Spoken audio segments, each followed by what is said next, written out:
Hello, good morning. Welcome, everyone. And today we are going to discuss a very important topic in current times, that is about the ventilation at home or at office or any of your enclosed spaces where you have air handling units or AC units, or you have airflow and you have closed spaces. So what we're going to discuss is the role of ventilation in controlling any kind of transmission, or how to mitigate.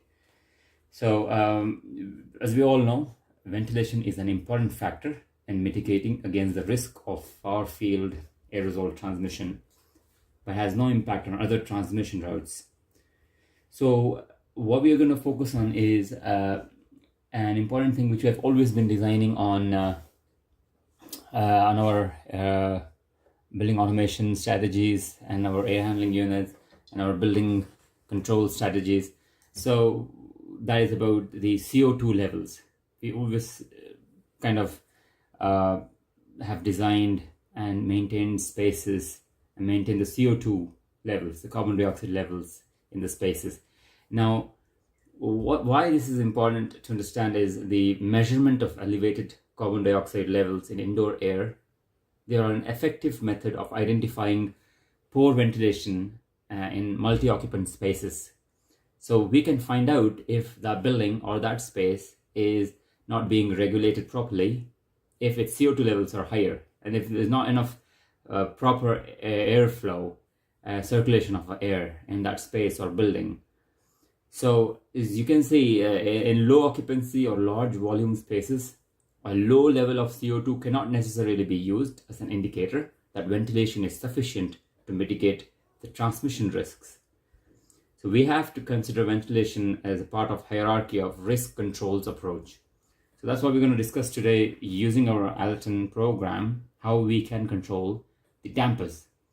It could be the VAVs, implemented in VAV strategy. That's what we're going to look here on the program.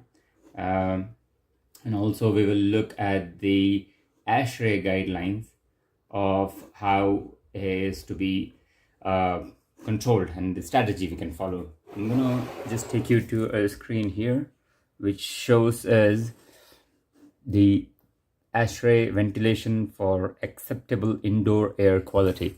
These guidelines give us a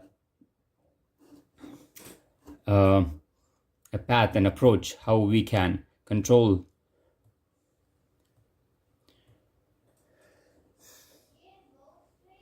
so you can see here. I'm going to try to just quickly go through this.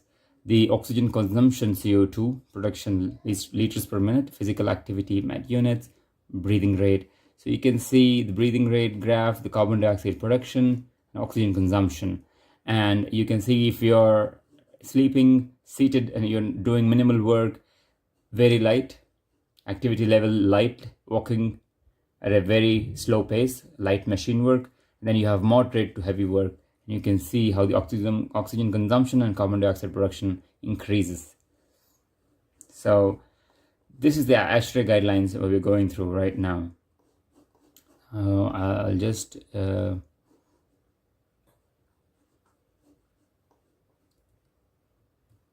so the guidelines, I just want to make sure, because this is for our reference, so we know what we are designing, what we're working on.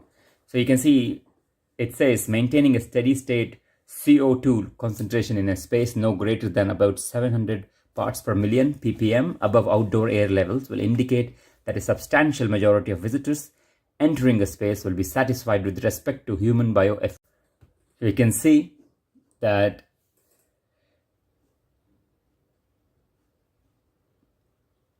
a more detailed discussion of the relationship between CO2 concentrations and the perception of bioeffluents, as well as the use of indoor CO2 to eliminate building ventilation rates, is contained in this standard, ASTM standard D6245.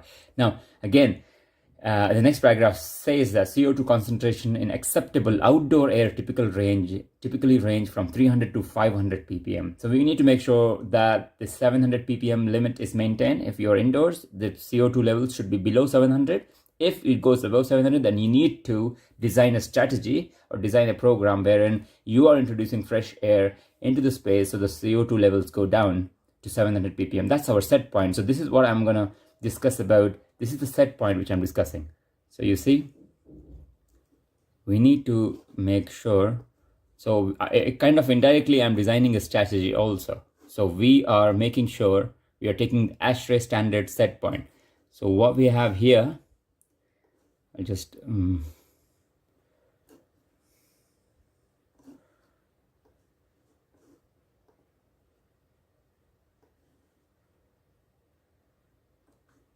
so that's 700. That's our set point.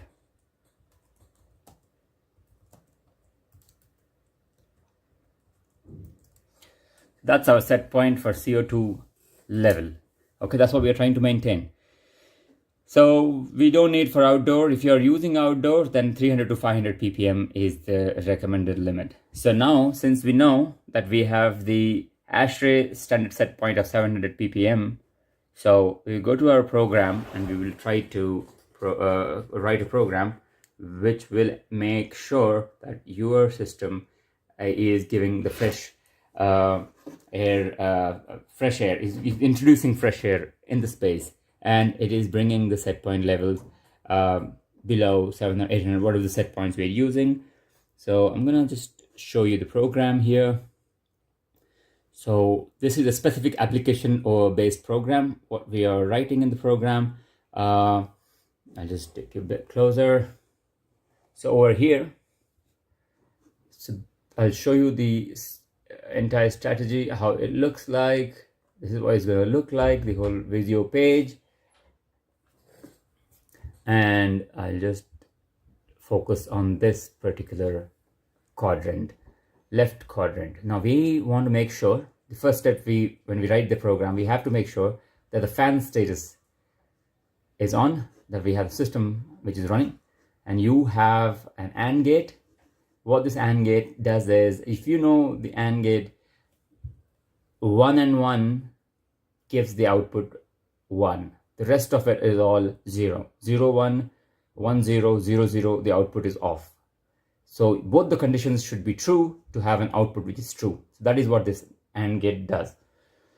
So we have fan status and we have an input. We have a CO2 limit. What we have taken here is 800, slightly higher than the set point of 700. So we can even adjust this here. So we have the AV value and the AI value. AI is an analog input, that's the current value, that's the actual CO2 sensor reading, and AV is analog value, that is a set point. So this is what we are showing here, AV81, and then we have the 3 and 3 trigger and reset dead bands. So here we have taken 800 for this particular application. For whatever reasons, we are just slightly keeping it 100 ppm more than the set point committed by ASHRAE, 800. And we have a current reading of 1100. So we are considering this space is either not properly ventilated or it's heavily crowded. A lot of people crammed into a space. So that's what this current program is telling me. So basically you can become your own Sherlock Holmes. You can deduce that this space is currently overpacked, not having proper ventilation, or something is going on. So you need to immediately do. So this is what's happening here. The current space reading is 1100 ppm and the set point is 800, so it's more. This is the comparator. So if the plus input is more than the minus, you get the output which is on, and the AND gate meets both the conditions are on, so it enables the system basically. So you see it has immediately turned on the system. This is enabling it. And then you have KP proportional in integral constants. Here we have kept it as 5 and 1 because our response rate is okay with these values, so we can use 5 and 1. The set point we have taken is 800 CO2 limit set point, and the feedback is just our current value of the CO2 is 1100. So based on the calculations, we can see that it's calling for 100% ventilation. This is the limiter between 0 to 100. So it's calling for full ventilation. As you can see, immediately turns on the switch because this is BV50. Again, that's the same condition we're using, that the system is calling for full ventilation, and it gives us a decarbonizing signal. If you can see here, what we have is a decarbonizing signal. So we are calling for the system to decarbonize. that means that we want the system to ventilate properly. So this is the program we have written to make sure that particular space is calling for fresh air. What this is doing, what this output means, I want to focus on this. This output is basically calling for the dampers to fully open.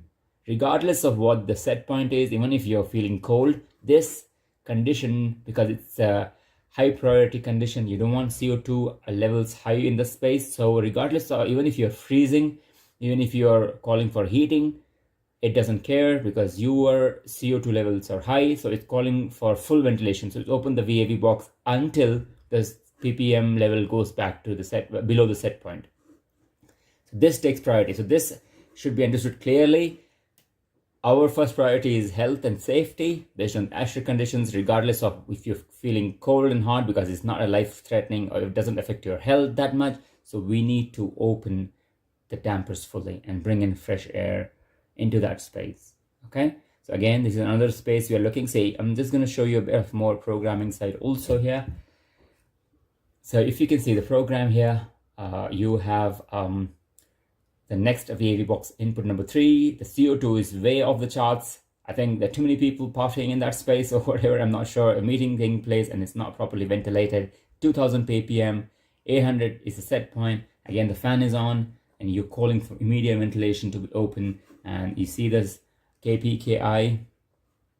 So this KPKI is immediately programmed to analyze in KPKI 1 and 5 proportional integral constants. Set point is 800, current value of the CO2 is 2000, and then we're calling for full ventilation to be energized. So we are opening up everything so as to have fresh air regardless of what the set point, temperature set points are. We are not caring about the temperature or comfort level at this point. We're considering and giving priority to health and safety, and you need to bring those CO2 levels down to have to maintain a proper CO2 level inside the space in question. So these are the cooling and VAV open close commands, and then the cooling damper open status. So we have a full open condition. So this is what we are trying to do.